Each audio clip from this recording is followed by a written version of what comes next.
Well, good afternoon. Bonjour, Quay. Jalasi, Deloisi, Dennis. Before we begin our update on our recovery today, I do want to take the time to recognize that today we mark the National Day of Truth and Reconciliation. This is a day that is dedicated to the children who died in residential schools, the survivors who made it home, and their families and communities who continue to live with the trauma of it. Today is also about awareness, that we try to understand what a horrible stain this is on our country's past and how our generation and the generations to come can use this past to build a better future and a better country. It's about the recognition of those who were taken, those who never made it home, and those who continue to live with the trauma. Today is a day that we remember them, to honor them, to dignify them, to recognize them, to love them, to remember them. And it is a day to support those who try every day to cope with the loss and difficulty and who walk the cautious steps forward on the path to reconciliation through understanding, knowledge, and forgiveness. Today is also about accountability for all of us. This is a history and a reality that we've all inherited. And like any inheritance or history, the only way to move forward is to listen and to learn about that history, no matter how difficult it may be to hear it, to understand why and how it happened, to talk about it openly and honestly, to commit ourselves to making sure nothing like that should ever happen again, to recognize the challenges and impacts of it, and to work together to make a positive change. Today, I'm joined by Minister Natalie Jameson, Minister of Education, Early Learning, Lifelong Learning. Natalie, I mess that up all the time. She'll be providing an update on schools and childcare. We have Tanya Mullally again from EMO. We have Kim Griffin, of course, from Maritime Electric, and we're joined online by Bill Lawler from Canadian Red Cross. I'll just begin to say that today, as we announced yesterday, we'll be officially launching the Emergency Jobs Initiative.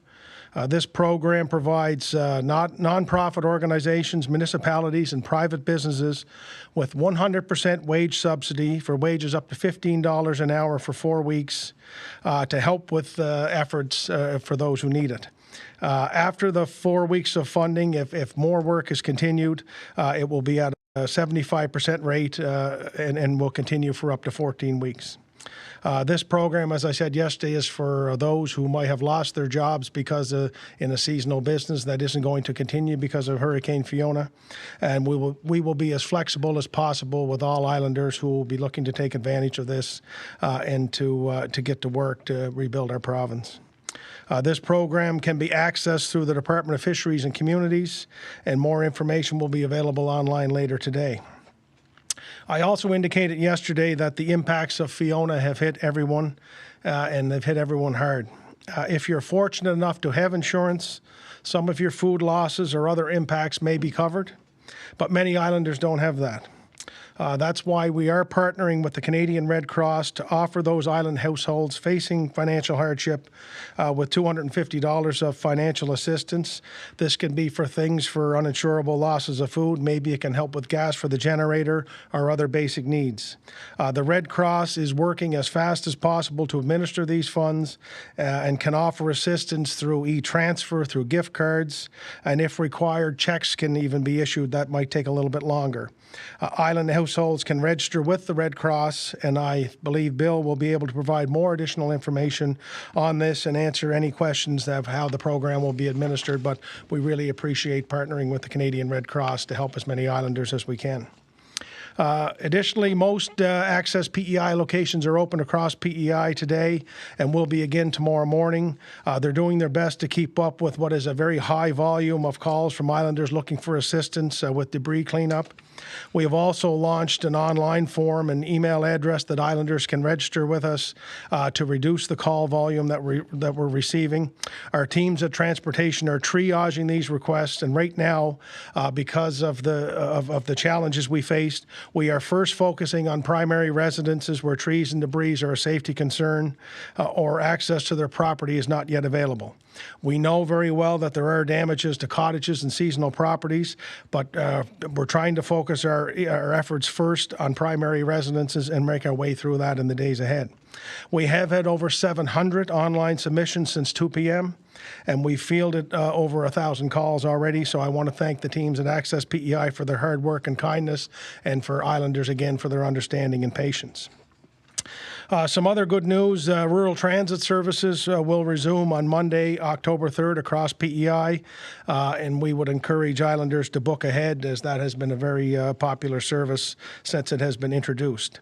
I also wanted to tell Islanders that I have been in contact over the last couple of days with a number of our telecommunications providers that have customers in our province. I have been reassured that they're doing everything they can to keep the cellular network operating as best they can, and I've asked for them to ensure that EMO has the most up-to-date information on their needs going forward. And I have mentioned to them that we will need to do, like other provinces have committed to, a bit of a post-mortem when this is all done on the cellular network in Prince Edward Island, as what else we can be doing to make sure if we have to deal with something like this again, heaven forbid, that we can be more resilient and flexible. Kim from Maritime Electric will be providing a more in-depth update. More and more Islanders are coming online, but we know that there are pockets of PEI that have extensive damage that are taking additional efforts and time to restore. Record numbers of crews are here from across PEI or across Canada and have been added to try to work through this as fast as we can, as fast as possible. But we do know that some will remain without power for at least another 48 or 72 hours. I have made a request to the Minister of National Defence for additional military resources for an additional week. They have been a godsend here. They've been working closely with our crews and with Maritime Electric, and we could use them for a little bit longer. And a little bit more of them would be even more helpful. For those communities and households that are going to be impacted with continued outage, we are targeting our government resources through EMO and other partners. We want to ensure that there's access to warming centres, that Islanders and their families have access to supplies and necessities. We are identifying those in affected areas, and we will work to ensure we'll provide as much as we can, as fast as we can. And as more and more communities and households come online, we will redeploy any and all of those resources to help until we're through this together. So I know that's a lot, as it often is in these events, in these cases, but I will now turn it over to Minister Jameson, who will give us an update on schools and childcare and what the first of next week looks like. So, to you. Thank you, Premier. Good afternoon. Bonjour. Kwe. Before I begin, I too want to acknowledge that today is the National Day of Truth and Reconciliation. Indigenous learning is embedded in our school curriculum throughout the year.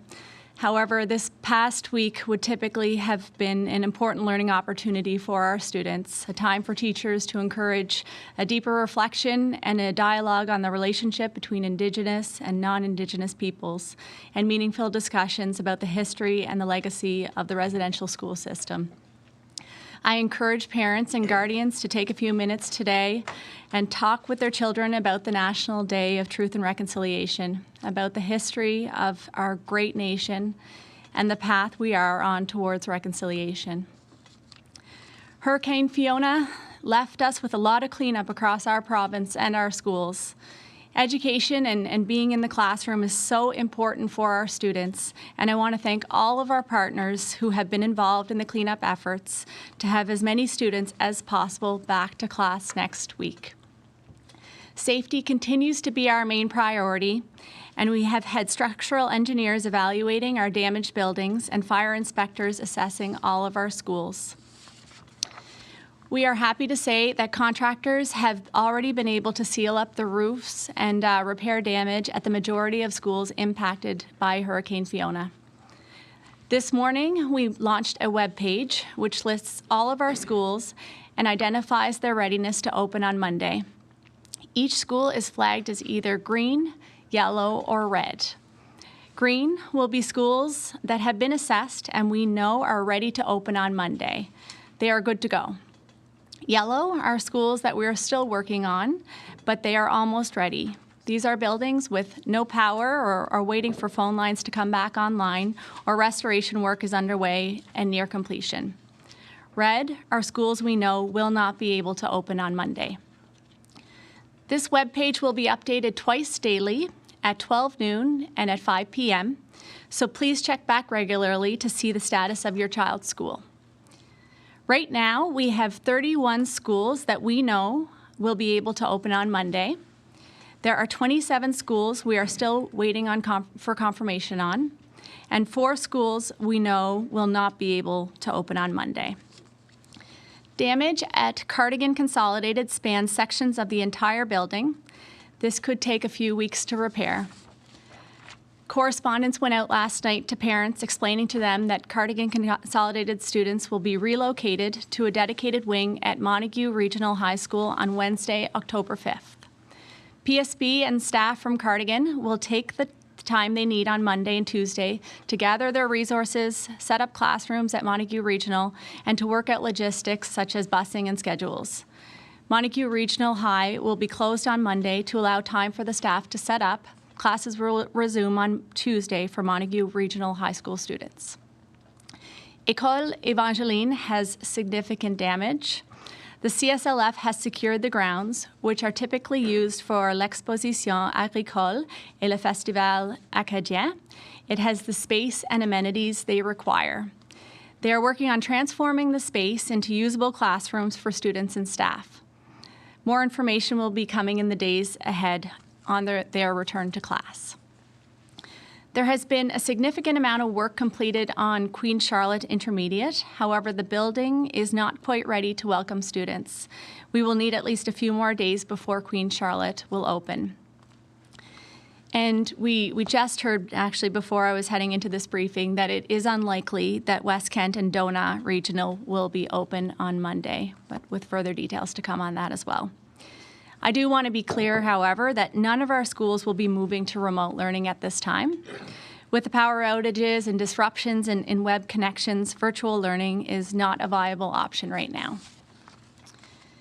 We ask for your continued patience. The PSB and CSLF will be contacting parents directly with all the details on how this impacts your children's classes, their busing schedules, and any other necessary details you need.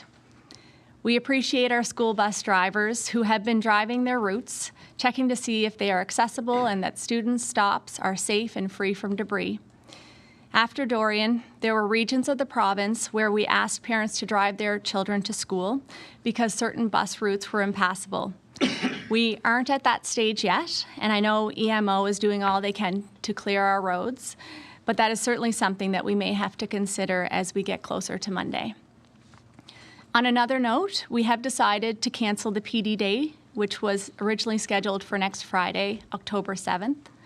I know this may be disappointing to some, but we do feel that with the lost instructional days, this decision is in the best interest of our children and our families. Parents are reminded that if you booked a PD camp or childcare for that day, it is your responsibility to cancel those arrangements. As it relates to student services, student wellbeing teams are up and running. Respite care is being arranged for Monday for families who may be impacted by extended closures or relocations. Your school student services team will be in touch with families directly to discuss these arrangements. The mental health of our children is so important. Please know that the Kids Help Phone and our provincial mental health lines are up and running, offering 24/7 confidential support. The school food program will be up and running on Monday at all schools which are operational. We don't want anyone to go without food. The reception centers will be open throughout the weekend, so if you need food, water, power, please reach out. We are so thankful to the many staff and volunteers who have been working at these centers and how, as a community, we are working together to support one another. The military supports have also been a tremendous help, clearing the grounds at our schools and our childcare centers. We continue to ask the public to stay off the school properties until school classes resume.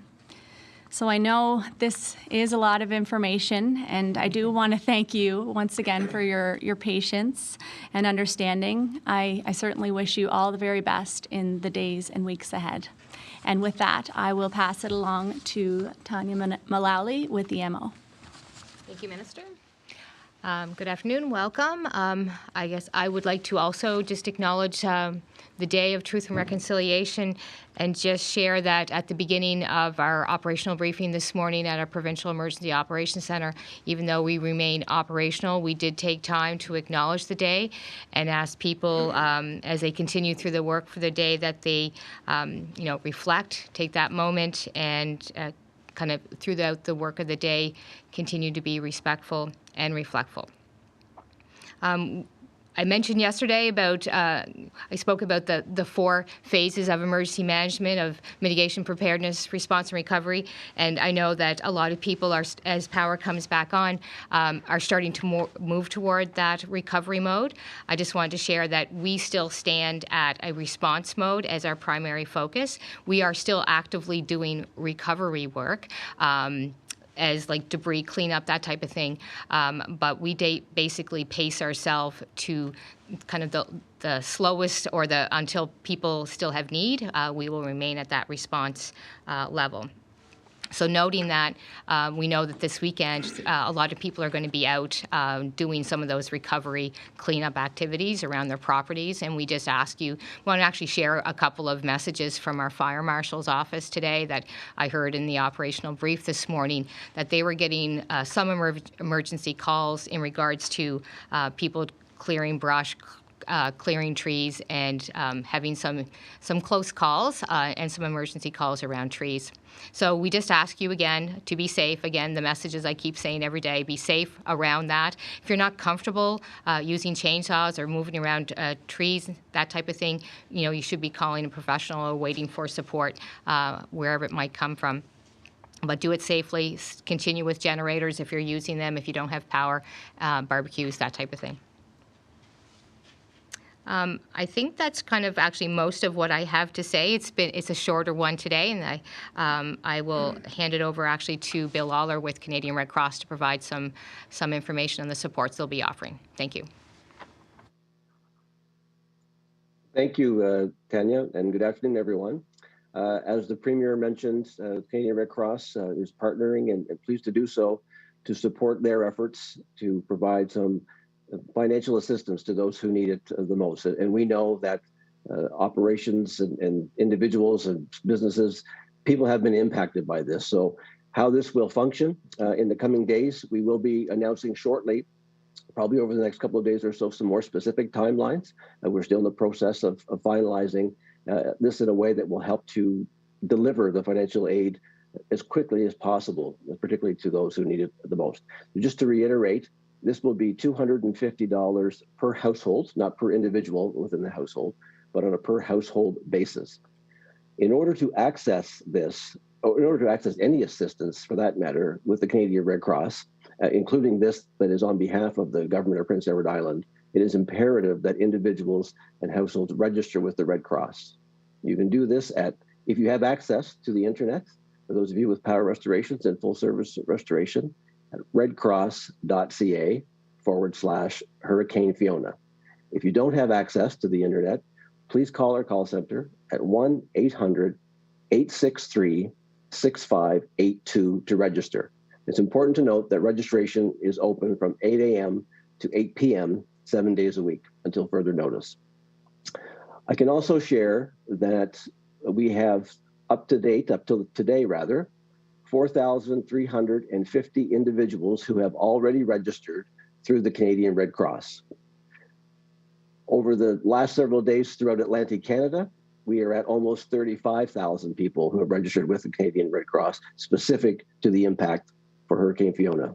We know there have been some delays from islanders being able to register simply due to the impact which has been realized throughout their lives and certainly their properties. And again, due to some disruptions of utilities and not perhaps being able to reach us, or simply at this stage not yet being aware of this opportunity to register with us. So please do so.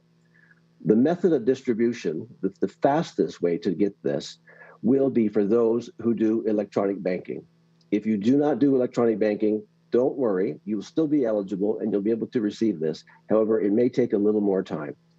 So as the Premier mentioned, that will be in the form of check as an option, if that is your preferred option. Another option will be a prepaid credit card that is essentially accepted anywhere credit cards are accepted throughout the island. Again, that will take a little bit longer, but those are the details we're working through right now. Please, if you go to the office today or a Red Cross location throughout the island, this funding is not available right yet. We are really just going through and finalizing those details. So I'm very much aware, we understand, and we have great empathy for everything that people are going through right now, but it will take just a few more days to iron this out. But we promise a swift response to being able to support this. That's pretty much what the service is with this particular piece. We are supporting other activities on behalf of the province of Prince Edward Island.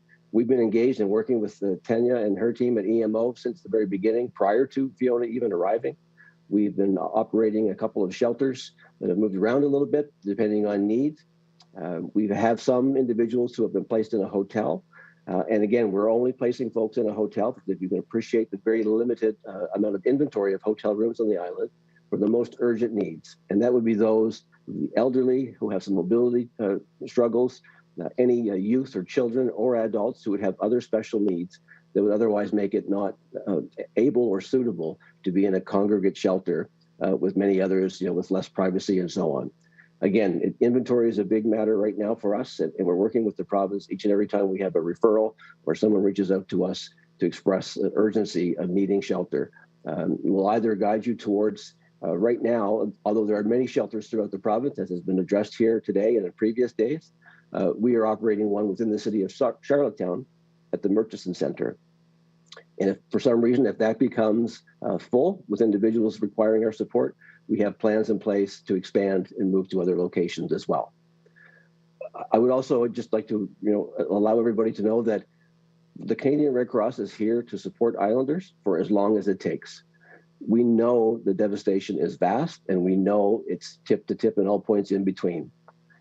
If this goes on for a much longer term than what we are all used to, the Canadian Red Cross has the ability to bring in extra supports from off island, and people are indeed on standby to augment our capacity as needed, when needed. Thank you. Okay. Yeah, okay, sure. Okay. Thank you, Premier King, Minister Jameson, Tanya, and Bill. I'm going to refer to my notes if that's okay. Good afternoon, everyone. I first want to begin by recognizing today the National Day for Truth and Reconciliation on behalf of Maritime Electric and our entire Hurricane Fiona restoration team. As our teams continue to work today restoring power, please accept our respect and sincere hope for a better future together amongst us and the generations ahead of us. May I please also begin by saying how much behind-the-scenes incredible work I have seen so far together from the province, municipalities, communities, partners, businesses, and the list goes on. There's not a group or organization of the 60 or so working together on this plus that are not doing the most they can to help us, and it truly is a team effort. While the obvious question is when all the power will be back on, there are some behind-the-scenes teams and heroes and dedicated people making sure that you are safe and get what you need.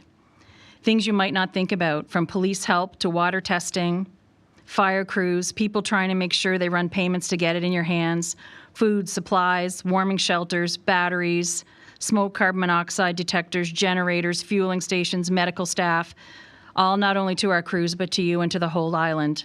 And it truly is a team effort. Our crews have made progress restoring power island-wide. We have restored power to almost 47,000 customers since this time almost 7 days ago when we were hit on Saturday, when almost the whole island had no power. We have 75% of the West on, about 60% of some parts of Charlottetown and West Royalty and the UPEI area, about 42% of the downtown Charlottetown area, and about 45% of Down East. We are working to restore now about 35,500 customers. We were able to restore about 1,000 customers while I've been here. but we are estimating about trying and targeting to get about 6,500 customers on today is our goal. We've had some key highlights and progress already today. Parts of Cardigan, large areas in Vernon River, and majority of Cardigan, large areas in Vernon River, and Montague to Peters Road, Brush Wharf Road, 3 subdivisions in Stratford, parts of West Royalty and the Maypoint area, about 20% more of Tignish, and we expect the causeway work completed today at the North River Causeway.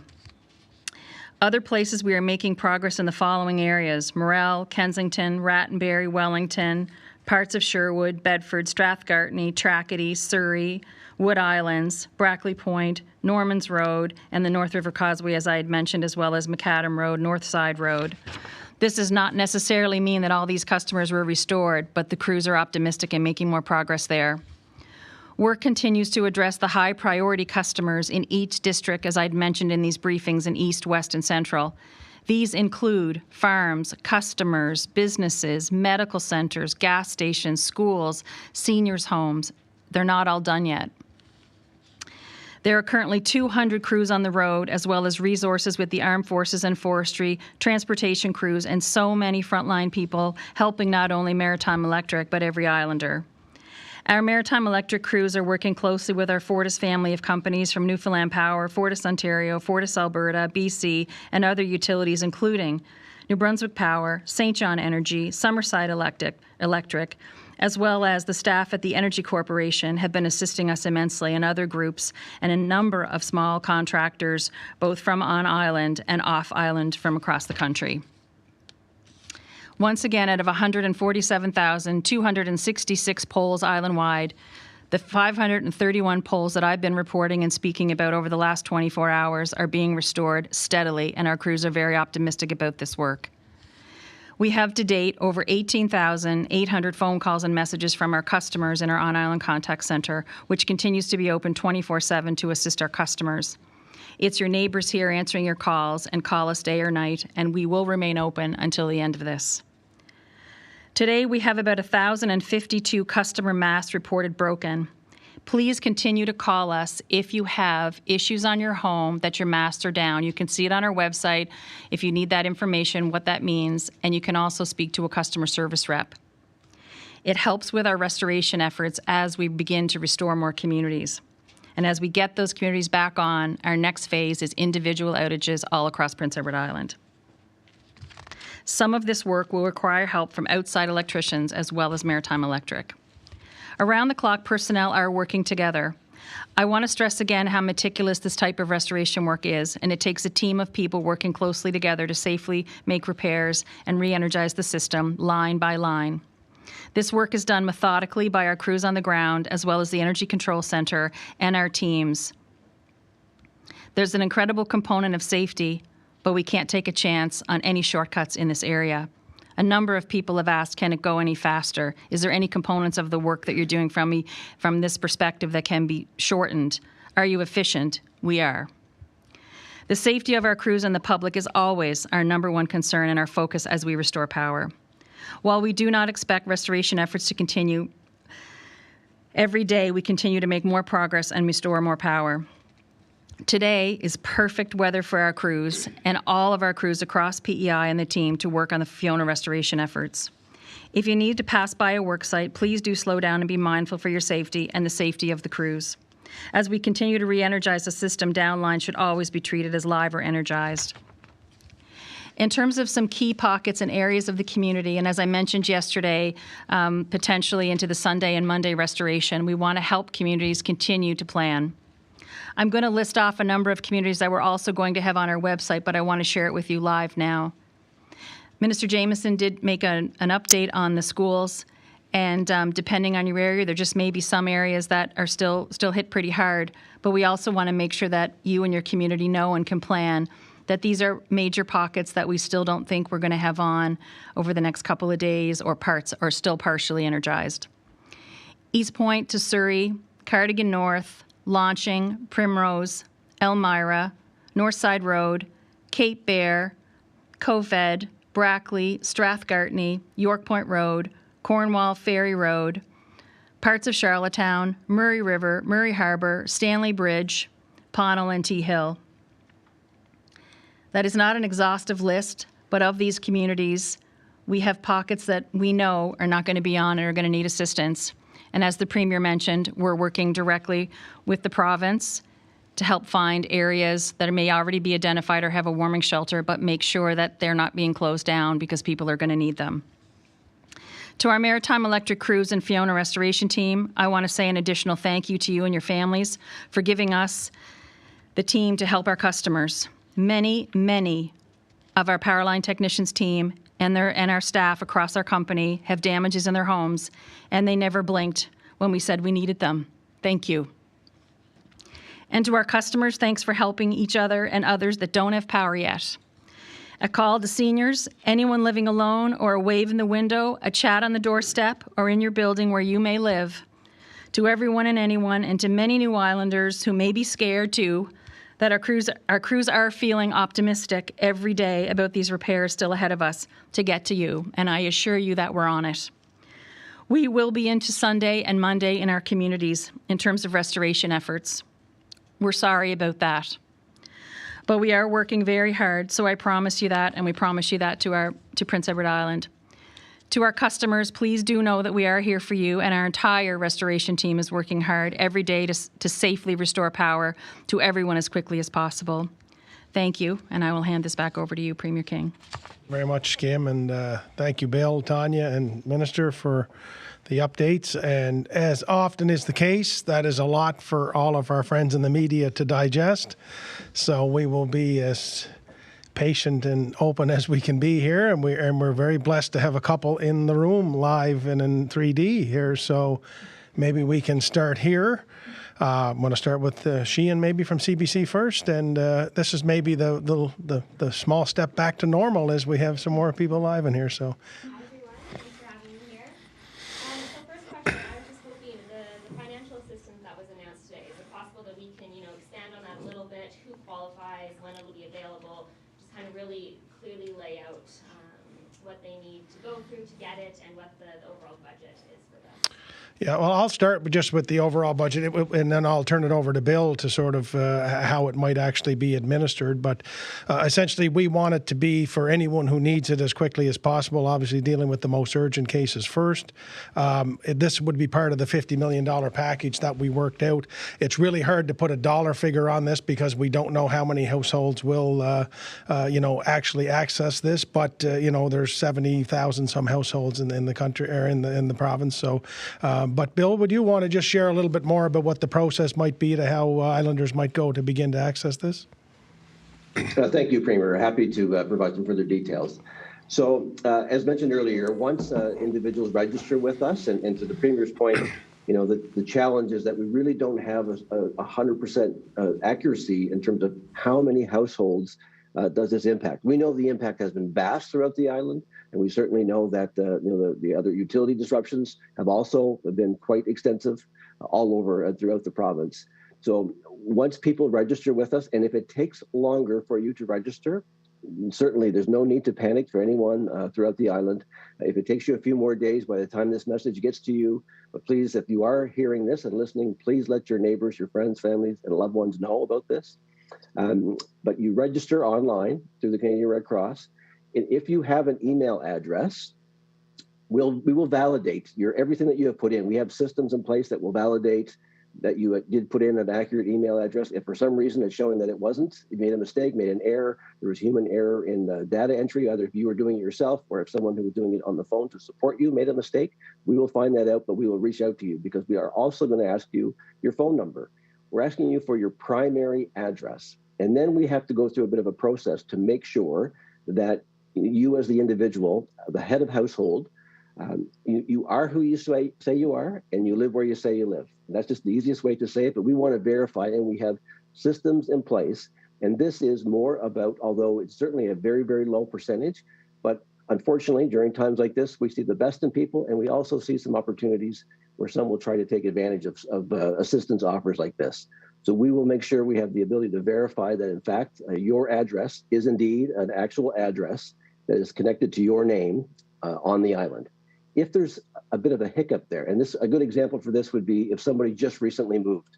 to PEI, or you've just recently moved within PEI and your address changed over the last few months, for example. That's going to tell us something. Oh, maybe we need to look a little bit closer to make sure that this individual, that this household is who they say they are. And that's what's going to take us a little bit longer to establish and set up some of that in-person support. So we'll be able to, not unlike any other, I guess, application or verification step that you would do, perhaps you have a picture of your driver's license or your driver's license with you with your updated address or some mail or some other factor, but we'll make sure that we describe that to everyone who may be not able to receive the assistance right away.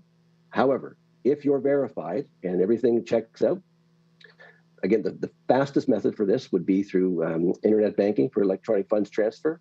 And for those who don't have it, we will reach out. So if you didn't have an email address, for example, when you reached out to us, maybe you don't have an email, and there's certainly some that don't. That's okay. We'll reach out to you by phone and determine what's the best method for you to receive this. Would you prefer a prepaid credit card with that balance on there, or would you prefer to have a check that you can then deposit on your own and on your own terms? It's really what works best for you. But at the risk of being repetitive, the most efficient and fastest way for you to receive this injection of funds on behalf of the province of Prince Edward Island will be through electronic funds transfer. So I'll stop there, and if there's any further questions, I'm happy to entertain that. Thank you. Another question for Bill, probably. How much has the Red Cross raised for Fiona relief? How much will be spent on PEI, and what will it be spent on? Yeah, thanks very much for that question. We are certainly extraordinarily pleased with the response from people not only from Canada, but really throughout the world who have been contributing to this appeal because of what everybody has witnessed, not just within the communities of impact, but you can't turn away from it in the media and social media, what's happening. I can tell you as of this morning, we've raised $10.7 million for this appeal. That is certainly an enormous amount for us to be able to collect on behalf of Atlantic Canadians. To your direct question on what is the percentage or how much would be dedicated to Islanders, it's too early for us to be able to go down that road yet, for the simple reason, as I stated earlier, we don't have a total number yet of impact. The other thing that's important for us as the Red Cross to do is to not duplicate other assistance programs. And certainly over the last several days, Premier King has announced a number of initiatives to help get some urgent assistance to folks right away. So again, we don't want to be, not to say that the needs aren't great, we understand that they are, but we just want to make sure that we're not duplicating something that's already in play. And that's all that you can, so that's, we're talking about within Prince Edward Island right now, but that's the same conversations that are happening in the other provinces that have also received some significant impact. Typically, what will happen is it will be in a bit of a staged or phased approach. So, we won't wait until everybody registers before we do anything. That certainly will take too long because we know some people, it will take quite some time for them to register. We also know, and this is, again, I would encourage every Islander who knows someone who has been impacted, it's that maritime way. I'm okay. I don't need any help. I don't need extra assistance. Give it to someone who needs it more than me. We really, really compel you to register with the Red Cross. And we're sure that the needs are greater than what some people, would be willing to let on. And it's a bit of a pride matter. And we understand it. But this is assistance that is available to you for those who need it. So please register and we will get the funds to you as quickly as possible. Thanks, Bill. Just another question. How long will the warming centers and emergency shelters be open around the province? That's a great question. I appreciate you raising that. I mean, essentially, they'll be open for as long as we need them to be open. I mean, obviously, as more and more communities come online, there'll be less need for them. But, as Kim has said, the process for Maritime Electric will include pockets of communities. So just because 60% of a community might be on, there's still a need there. So I guess we'll just kind of assess that on a day-by-day basis. But as long as they need to be open, they'll be there. And we'll redeploy those resources if they're not needed to other places to make sure we're doing as much as we can for everybody. And question for Kim. Are there more crews coming to PEI? Where are they coming from? How many have arrived since yesterday? And are there more going to be arriving this weekend? There's more crews. We're at 200 crews right now. I'm not sure how many just arrived yesterday and into this morning, but I know there's dozens. They have a safety protocol that they go through in the mornings, and we're also trying to find some accommodations for them. Do you mind if I just noticed in my notes that in terms of those areas when the Premier had mentioned the EMO stations, I realized that I did not mention Mount Stewart and East Royalty and Morel in addition to my list in terms of those areas and those communities. So, and I neglected, Premier, to note that we're going to put those on our website in addition to working with the EMO organization to make sure with the communities across the province that we're able to provide better updates on that every day. So my apologies on that. I was talking too fast, I think. I just want to confirm there. So over 200 and dozens arriving into the weekend. Is that right? Okay, perfect. And where are they coming from? I can give you a complete list of that because I do not trust my memory. But you can, definitely we have Nova Scotia as well as New Brunswick. We have Newfoundland, our Newfoundland Power sister company, as well as Fortis Ontario, our Ontario, as well as there's some crews and subcontractors that are also coming down from Ontario as well as New Brunswick. And we have some crews coming as far as BC. If you want to trick me and ask me whether they're driving or flying, I'm pretty sure most of them are flying. I think most of the bucket trucks have arrived. But I can confirm that outside of this if you'd like. And then just one final question for the minister here. What is next week going to look like, for students on Monday with schools still closed, some daycare still closed, and what supports are available to help the students and parents? Yeah, absolutely. So we are going to be working here throughout the weekend to make sure we can get as many students and staff back into our classrooms on Monday. We know that is the very best place for them. As I had mentioned earlier, currently we have 31 schools that will be ready to go for Monday, 27 that we're still waiting confirmation on, and 4 that unfortunately will not be able to open. As it relates to the kids in class, I'm hoping that they can expect a relatively return to school. The lunch program will be provided, and learning will continue as normal as possible. Certainly for those that will unfortunately aren't able to attend due to closures, we'll have staff checking in on them, making sure that there's respite services available. School Food Inc. has indicated that they're willing to deliver school food programs to the wellness centers as well. So we'll make sure that there's food in those bellies, and we're going to be there to support our students and staff throughout the coming days. We know that this is challenging, and I'd love to say to know today that 100% of our schools are opening on Monday, but that's just not the reality. I think we've done really well, and I just want to say thank you to everybody who's been involved in the cleanup efforts. It's been a tremendous united front on this, and really looking forward to welcoming most students back on Monday. Thank you so much, everyone. All right, how about Jack from CTV? So I do have one question. I think it'd be helpful. Some people already have power back. Some people still have trees across the road. So if someone could speak to kind of the way that you prioritize so that they can better understand why they have that dichotomy. Well, I don't know how to. Yeah. I can speak to it primarily for power if you want me to get rolling. Sure, start there. Yeah. Okay, so when we think of our, at Maritime Electric in terms of our system across Prince Edward Island, and I'll take a minute to explain what we've done through other storms as well. So the assessment of this storm, in addition, as we look at our underwater submarine cables that connect us to New Brunswick, so that's a check, they're okay. When we looked at our transmission system from tip to tip across the province, it fared far better off than it did during Hurricane Dorian. So while we had some areas that were of concern, it's basically been trees and debris around there, and so that's been solid and strong. So that's a check. Across our substations, over 30 of them from tip to tip across PEI, as we went through, no major damage there. So the real issue for us has been the hundreds of communities across PEI where either we've had access issues through roads that have done a significant amount of work over the last 5 or 6 days to make sure that we've been able to get to our sites and to get to those areas and those communities. It's a tremendous amount to make sure that it's clear to do the line and meticulous work in that respect. So as we go line by line in community, and we're talking thousands of kilometers of line, we have to manually check and inspect that to make sure when we get ready to re-energize that it's safe to do so. And that's what we've been working on primarily. In terms of priority, our priorities are key infrastructure and the most numbers of customers that we can get on at any time. The first thing that we did at the beginning of this storm once the assessment was completed and we were able to work in parallel with our crews, is make sure that we had the hospital on and the Irving Tankard Farm to make sure that fuel was absolutely key in making sure that people had that, followed quickly by emergency hospitals and making sure that there was then access to particularly grocery stores, gas stations, et cetera, across the province. So we're also very concerned about whether it be seniors' homes, fire stations, police stations, making sure that that's critical and that that is handled. So I can honestly say that hand in hand, Maritime Electric doesn't clear roads. So it's very much been an effort coordinated primarily by the province with transportation, as well as the assistance of partners that have come in, primarily the armed forces, but also many, many contractors across the island. So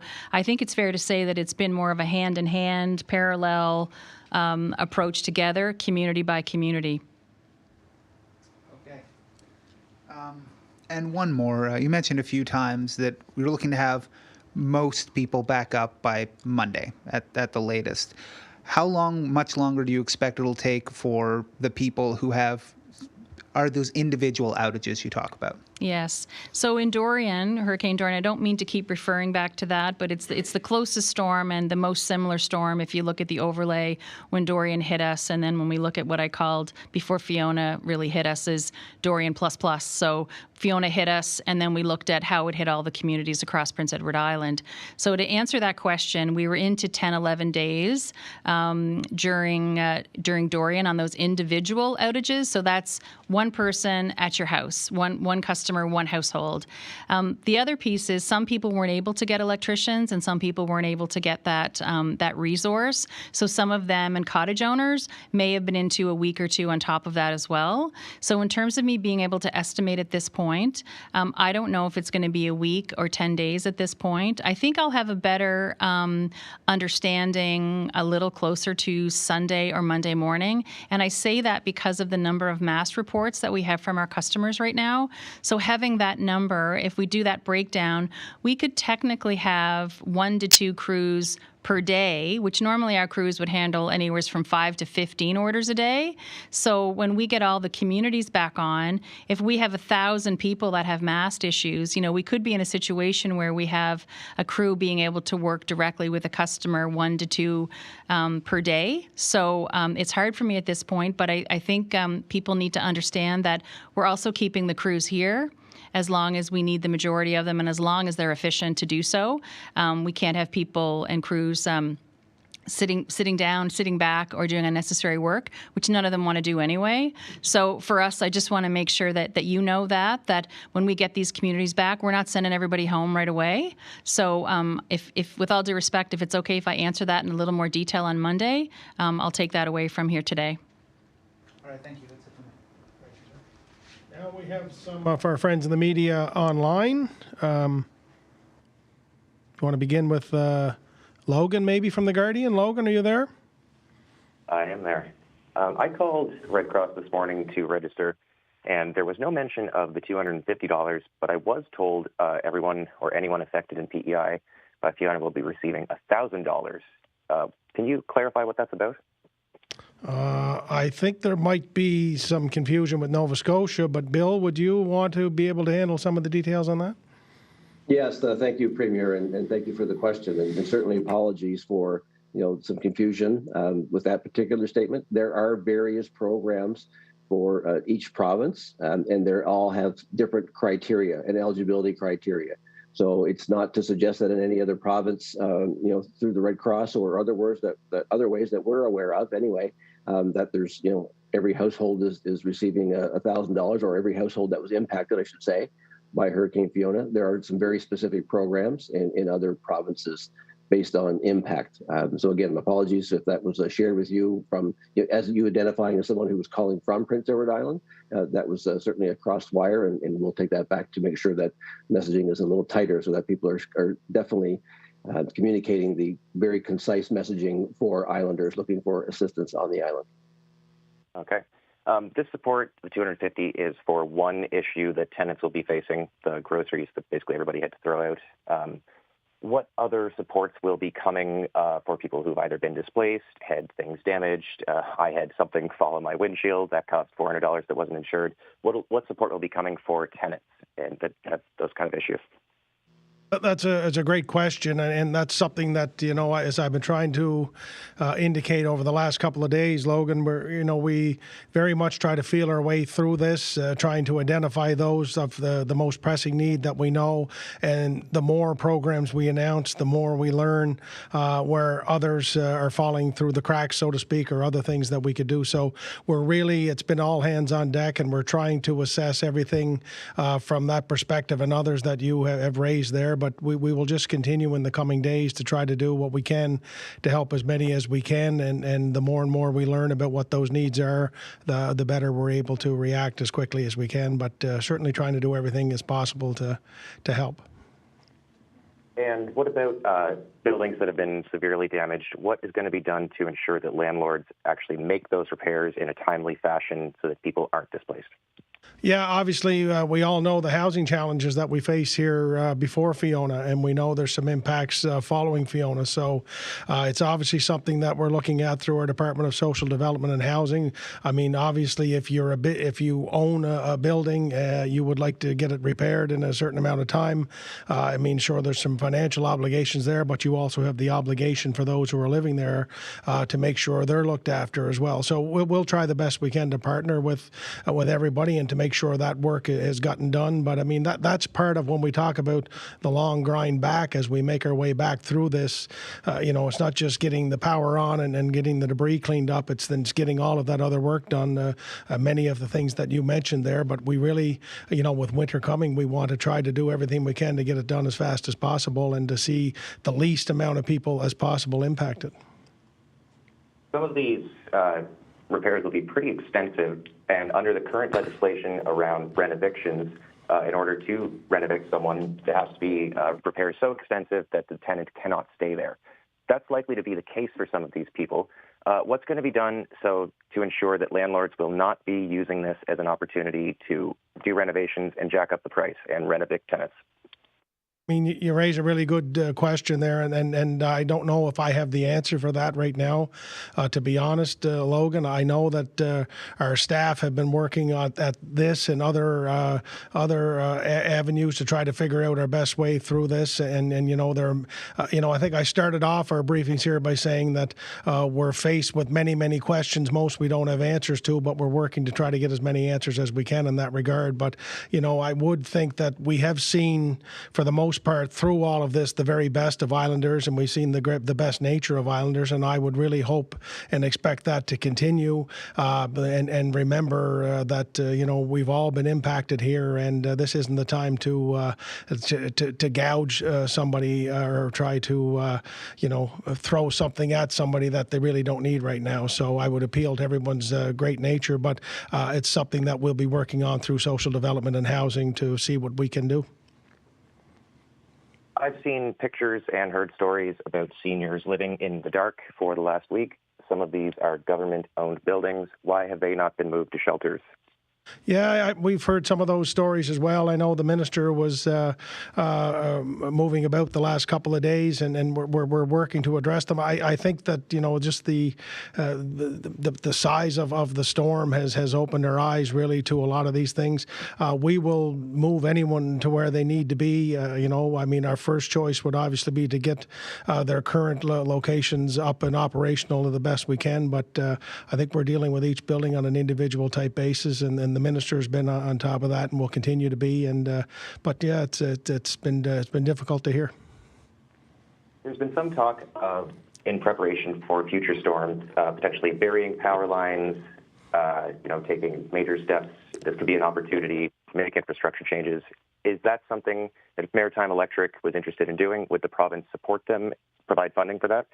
Yeah, we've talked about that a number of times on the briefing here, and we've talked about it offline leading up to Fiona, just in the general conversations that we have on, I talk with Maritime Electric at least 4 or 5 times a year in our general meetings, and we talk about things like that, and I think with the changing climate and the more severity and regularity of things like this, we have to be looking at opportunities of how we can try our best to avoid some catastrophic damage. We do know there's significant cost to that, and there's significant logistical challenges to doing it as well. But we're open to having a conversation and to work with our utility to do that. The federal government has expressed interest in doing that, and we'll continue to explore it. But right now, the effort has been just to try to reestablish what we have here and get things back to normal, because there's still 35,000 islanders without power, and that's been our priority right now. Just got a couple more here. With the rebate going out to employers, what will be done to ensure that all employers actually use that and distribute money to their workers? If they didn't have workers coming in, they could just not do this. What's being done to make sure every single employer does this? Yeah, well, I remember when Bill was answering the very first question, I was thinking it was first question from Sheehan, actually, and it was, that the biggest responsibility we have is to get money out as quickly as we can, but we also have a responsibility to make sure that this is accountable, that we have not just the Auditor General, but we have the taxpayers of PEI who expect us to be accountable, and we also have, there's a protection of privacy that is critical to this as well, of people's personal information. So that goes into all of these things. For the most part, most of the programs that we distributed through Dorian and COVID, were subscribed by those who needed them, and the accountability was wonderful. Look, we live in a world where are people going to sometimes try to take advantage of something? Yes. This program is designed to help those workers who are missing shifts or missing hours or missing money because a natural disaster has come and has tipped our island upside down. So I would hate to think there'd be somebody out there that would take advantage of that, but we do have an oversight and an accountability of this, and we will follow up to make sure that the money is gone to where it's supposed to go. And again, I would appeal to the good nature of islanders to, if you own a business and you're claiming money for people for lost wages, that you give it to those who lost the wages. Last ones are back to housing. Just before this all happened, IRAC announced a 5 to 10% rent increase, depending on how your building is heated. Minister McKay responded very strongly to that, saying that would not allow it, essentially. I don't know all that much about how this exact stuff works, but from what I understand, government has some power to potentially table legislation this fall. Will your government do that to stop? Full stop, yes. And with that, does your government affirm that housing is a human right? Always have, always will. Thank you. Thank you. Cody, CBC, are you there, Cody? Yeah, I'm here. So what are the next, this one's for Kim, so what are the next 72 hours looking like for Islanders as we get the power back on? What do we hope to be at by Monday morning? Well, right now, what we're planning on, based on what our crews are telling us in the field and our restoration efforts, which are, generally taking and I'm summarizing, but in terms of when we put of all the jobs that we have that we've completed or have to complete, that we're looking at about 6,500 customers per day. So we still could be into those thousands still on Monday and into Monday night. And that's the best case scenario that I have right now. I do have the large pockets of communities that we believe are probably going to be some of the longest into Monday, which we're going to post on our website this afternoon, as well as share that with EMO, of course, from a planning perspective. We haven't really been able to predict all of those areas as succinctly as we like, but we are trying to make sure that people have as much information as they have so that they can plan the rest of today, tomorrow, Sunday, and into Monday. From either a government or Maritime Electric standpoint, what's going to be done for those major pockets? You mean those who aren't coming on, Cody? Sorry? Yeah, the ones that are going to be quite a bit longer. Yeah, I mean, that's what we tried to lay out there in my opening statement there, is that, we've been working with and continue to work with Maritime Electric to try to the best extent we can determine who those individuals are within those pockets, determine what help they need, and to try to respond the very best that we can to individuals and families. And so that's where our efforts will be. We want to make sure there's warming stations or reception centers as close as possible if there are facilities to do so, but also make sure all of those individuals have as much, of the necessities that they need to make life a little bit more tolerable when we know it's getting on days and days without electricity. So we know the challenge there. We're just going to try to do whatever we can to help in partnership with Maritime Electric. If you hop over to Nova Scotia Power, you can see the outage map shows jurisdictions with outages and even estimated restoration times for some communities, like down to the hour. So is there capacity for Maritime Electric to implement something like that in the future? Is the company considering that? Well, I think that's a good question, and again, something that's on everybody's mind. So let me begin by talking about, I don't know the specific damage that's happened in those areas, and I haven't been on their map. But what I know about the restoration map, because I spend a fair bit of time when we're not in a storm situation looking at other people's maps and the ability in which they can communicate to the customer. So some utilities do give a blanket restoration as best they can, days out. For us in our situation, that we've been able to do is we go down to the customer in that minute amount of detail and try to make sure that we do the daily assessment piece versus trying not to be inaccurate. And at the same time, when the storm began, and I'll speak specifically about Fiona, it was a day or two on the assessment mode because of the timing of the storm. So with Hurricane Dorian, we had all of our crews up and going at 7 in the morning after the hurricane had hit us. With Fiona, and its ending and getting our crews, we only had about 5 hours of daylight into Saturday. So really, when you look into Friday or into Sunday and getting those crews on the road, it was really a day or two in terms of that assessment mode before we truly started doing some of that restoration piece. So if I circle back to your question, at the beginning when you asked specifically about are we looking at it, yes, we are. We've made updates in our map over the past 5 or 6 years, and we continue to make updates as a result of Hurricane Dorian.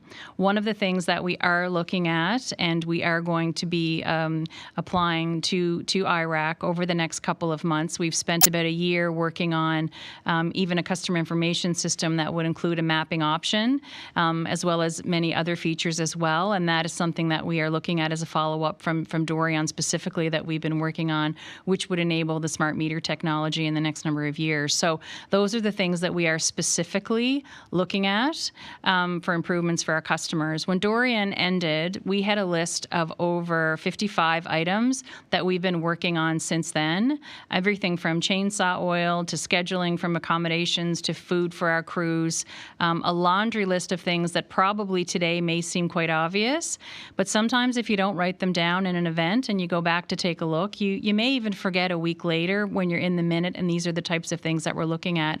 So these are the things that Maritime Electric focuses on.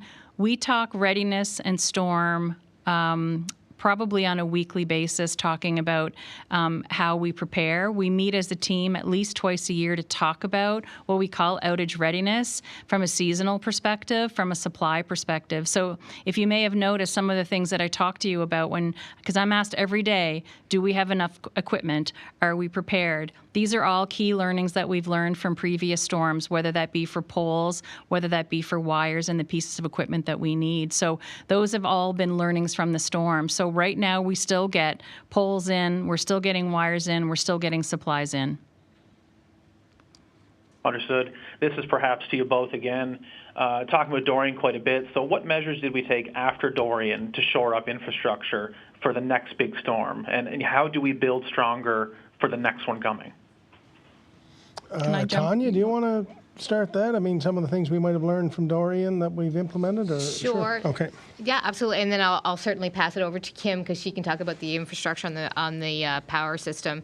But after Dorian, we actually conducted an after action with third-party agency, Calian, and they did a very in-depth review of all the activities. It was typically very focused on EMO and our operations, but we engaged with all of our stakeholders, with municipalities, public as well, to basically ask the question, how could we do better? So that is one of our first things that we do at EMO. We're always into the continuous improvement model, and we are asking ourselves every single day, we ask ourselves, how can we do better than we did yesterday?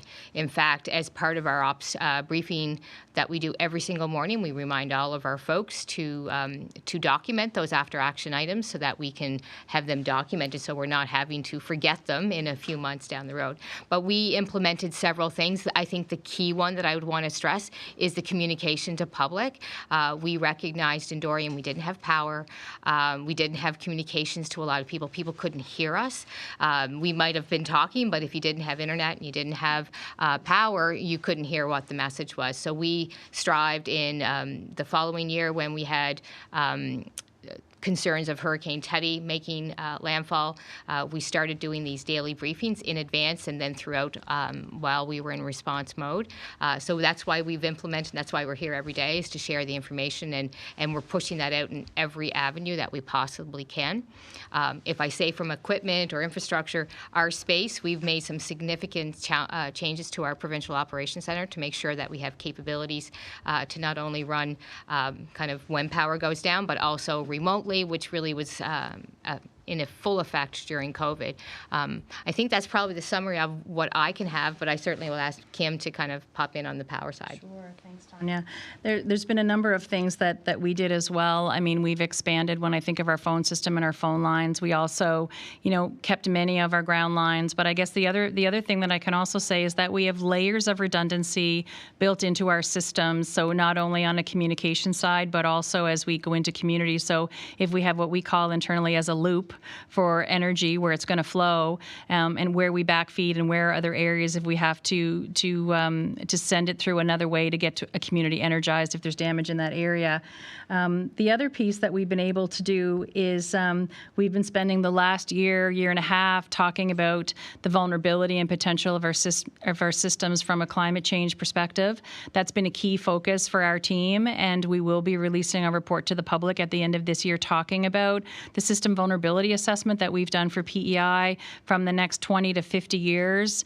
There's going to be low, medium, and high risks in there based on best utility practices throughout North America, as well as working with climate scientists to help us in that area. So that's a key piece of long-term planning. The other thing is you can't really just plan to build a substation or build a new piece of infrastructure overnight. We're always talking years out, all the planning that we're doing, and we have some of the smartest people in our company helping us to plan long-term, and that's something that we have a department that does every day, as well as making sure that the power stays on and that our system is strong. So in terms of, like many of our customers, we never want to have the power out, but we need to also be thinking about what's it going to look like in the next 10 years. How many more people are going to be living here? As we electrify, what's that going to look like in terms of our infrastructure? How do we keep building and growing to make sure that we're able to continue to power our customers 24/7? So that's what we're working on. So directly following that, it was said earlier this week that our infrastructure here is built to Canadian standards or code. So is PEI's experience here the Canadian standard? Should we have more of a regional standard with more and stronger infrastructure, if that makes sense? Yeah, I think you raise a good point, Cody. I think, as jurisdictions and regions and really as a country with the changing climate and the more dramatic weather that we're seeing, I think that is really making us think about how we build and what we build and where we build it, quite frankly. And I think that's, that's part of the process that's really underway when we talk about, adapting to the climate change. That's things we talk about. I mean, when you look at what they're doing at the UPEI Climate Change Adaptation Center out in St. Peter's, I mean, they are, using drones and other technology to determine which are the most vulnerable, banks to erode in a high windstorm, for example. And we're using that to, with our farm community and with our, architects and other things like that. So, I mean, that is exactly what we're all trying to figure out here. I think what we know is we can't keep doing everything the way we've always done it. I think we have made some significant changes and advancements in previous years, but we have to go further. And I don't know where the end is, but it's an ongoing process. So you think something like a regional standard would make more sense than a national standard? Well, I think a national standard is probably fine, but I think it has to be updated to, by region perhaps, because, probably there might be some more severe weather, coastal weather in places like Atlantic Canada or British Columbia. But I mean, they also see other challenges in the prairie provinces and other places with forest fires and everything. All of those things, I think, are part of the equation. And perhaps it's a national standard with some jurisdictional, carve-outs or additions, perhaps. I don't know. Good question. Couple more, and I'll get. Has there been any consideration about something like a Vulnerable People Registry on PEI? A list of people who may be living on their own or have health considerations, because ground and search and rescue is checking in on people. So that kind of thing, where we have a list of people that could be checked in on, or people experiencing homelessness, et cetera. Yeah, well, certainly anyone that we deal with in that respect through many of our different government programs and departments would be, I'm not sure it's on one big master list, but when we go through episodes such as what we're going through here, those are the people that we begin to reach out to and check on. And, but I mean, we also know that's an imperfect science as well. But, I think when we're through of this, Cody, I mean, I think we'll look at all of the suggestions, like that and so many others to see how that could be, incorporated perhaps into the future. But I mean, anyone that I know that's on the, that we deal with on a provincial basis that, when we go through something like this, we begin to do the reach outs and, that's who we've designed our immediate response relief programs for, et cetera. But, I mean, I'd certainly be open to any good idea that can help us. One final one. Could you recap for us real quick money that people need now and can get now? What is that? Where can they get that? I mean, I don't know if I want to go through and talk about everything that we've announced over the last 3 or 4 days, but I mean, what we talked about today with the Red Cross, for example, is something that we're hoping will catch a bigger, group of islanders who are impacted. I mean, we've gotten money out to our NGOs and not-for-profits who deal with those on the ground each and every day, so they can get money out a little bit more quicker than anybody else in that regard. As I say, like the list of programs that we put out are really designed to help those in the most immediate need and knowing that most islanders have some type of need, and we're sort of identifying our programs from that and getting it out. But, I'm hopeful and confident that if you need something right now, there's a place for you to get that. And that's what we've been trying to accomplish in these first few days. And no income threshold for support on Canadian Red Cross. Is that right, Bill? That is correct. Yes. Thank you. Okay. That's all for me. Thanks. Cody. Lindsay, the Canadian Press. Hi there. I'd like to ask the Premier if he can tell me about the impacts he's hearing on particularly the fishing industry, given the impacts of the storm, of course. Yeah, thank you, Lindsay, for the question. I know that our fall fishery in LFA 25, or fall lobster fishery, hasn't yet been completed, but it has been significantly impacted. Many of our boats come out of the water pre-Fiona, but it's been a bit of an effort to get them back in the water because of fallen trees and other problems with debris, etc. There's a lot of lost gear, I'm sure, gear that has been moved or tangled out there. As a lobster industry who has worked so hard to protect the resource, the last thing we want is what we call ghost gear or lost gear out there. So that's been impacted, but we're soldiering on. Our mussel industry has been dramatically impacted. It's quite frankly a mess, and we're trying to work with our mussel producers and processors to find a way to get through the initial shock of this and find a way forward. It's the same with oysters. Our mussel industry provides about 85% of the mussels to the North American market. So to say we're a significant player would be an understatement.